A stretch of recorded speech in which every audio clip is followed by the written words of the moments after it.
James, maybe it's just the year of peace, you know? FIDE, Freestyle, Magnus, hands. Everybody's shaking hands to kick off the day. Yeah, still early days in this endgame, but a draw must be the most likely result. Hans has got his bishop on a nice anchored square, protecting his passed pawn. The b pawn will keep Magnus, at least one of his pieces, distracted. And Magnus follows suit. He's going to anchor one of his pawns as well here. So now we've got bishops locked in place. Rooks are going to look to maneuver. You know, if Magnus is able to somehow squeeze this one out, yes, we've said it many times before, it's impossible, and then he does it over and over again. But David, this is just, you require a different level of skill to make this happen. Such few pieces, such few pawns.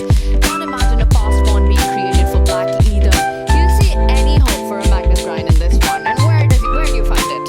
He's going to march his king at some point. Hans just needs to be ready. Magnus's king can aim for the e5 pawn, the central pawn here. Can aim even further into the cap. So I think a great move there from Hans Niemann. Keeps the white rook active. He's going to keep the white rook hitting pawns that the black king might be forced to defend. And at the very least, at some point, you might even be able to cut off that king. But for now, I think I would still choose black. Just more compact pawn structure.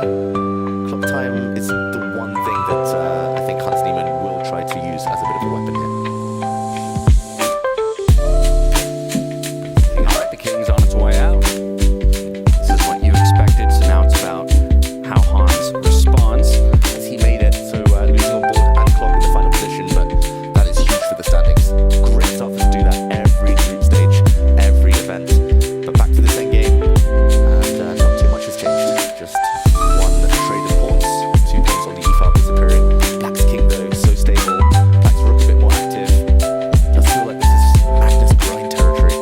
That's exactly what it is. Expecting this one to extend as long as Magnus feels like he has a way to win. I should mention opposite colour bishops. If rooks disappear, even at the cost of one of the white pawns, maybe the b pawn for example, it's a draw.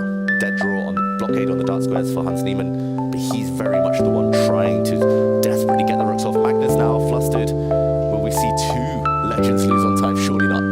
I mean, that's the story of Weiss and House, right? It's where giants bleed. We saw that in the first slam as well. Now, I really like the piece activity that Hans has. He can slide the rook over all the way to the other side, stop targeting that 8-7 pawn. He changes his mind. He comes back with the king. He's offering a repetition right now to Magnus. Yeah, end of the day, we said Hans both Magnus? might be happy with